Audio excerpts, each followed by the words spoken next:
Okay, let's dive into this. If you've been following the 2026 World Cup, you know things are completely different this time around.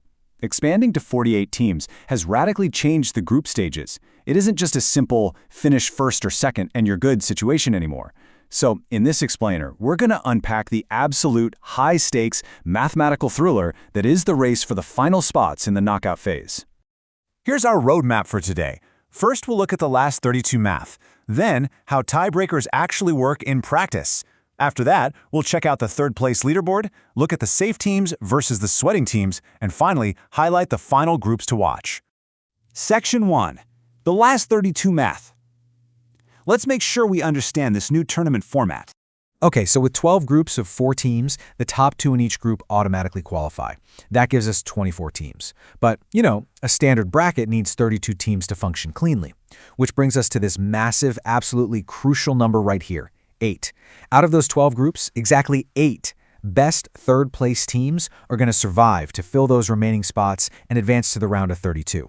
Literally, 4 third-place teams are going to be sent packing, even though they finished in the exact same table position as the 8 that advance. It is a harsh, incredibly tight bottleneck. So, the million-dollar question is figuring out what it actually takes to get into that top 8.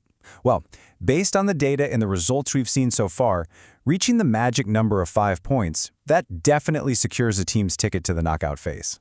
If a team manages, say, 1 win and 2 draws, they can absolutely breathe easy. 5 points is the ultimate safety net in this expanded format. Moving on to Section 2, how tiebreakers actually work and separating the teams on the bubble. Now, what happens to the teams that don't quite hit that 5-point mark? Well, here is the official hierarchy of tie-breaking criteria. You can really think of this as a high-stakes filter that can literally make or break a country's World Cup dreams.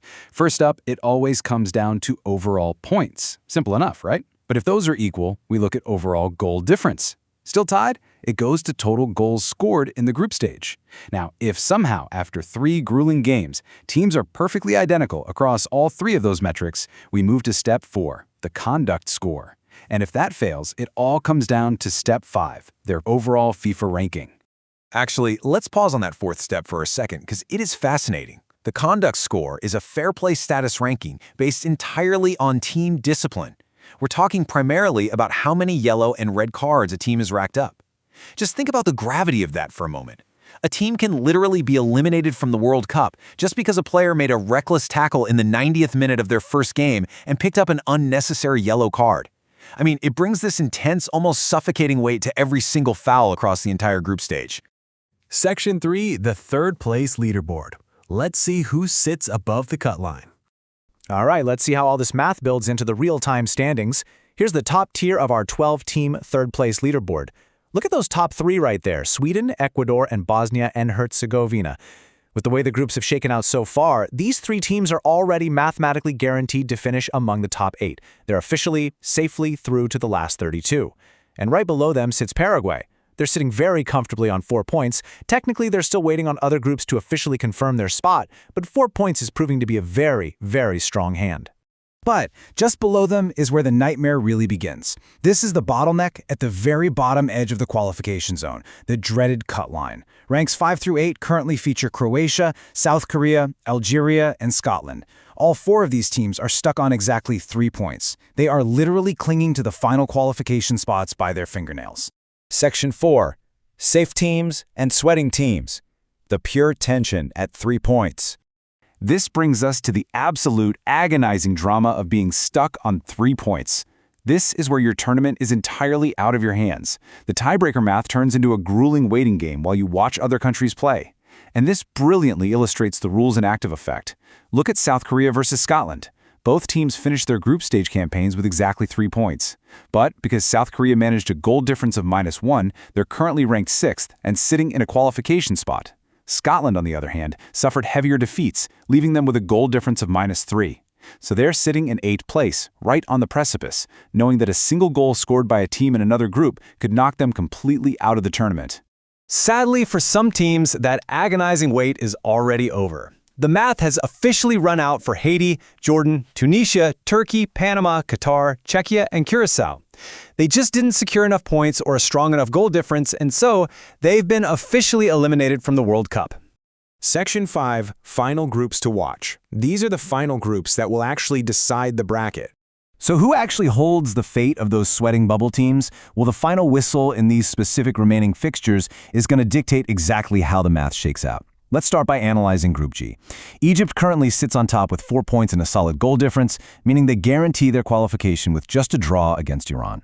Now, Iran, sitting in second with 2 points, would guarantee their own qualification with a win over Egypt.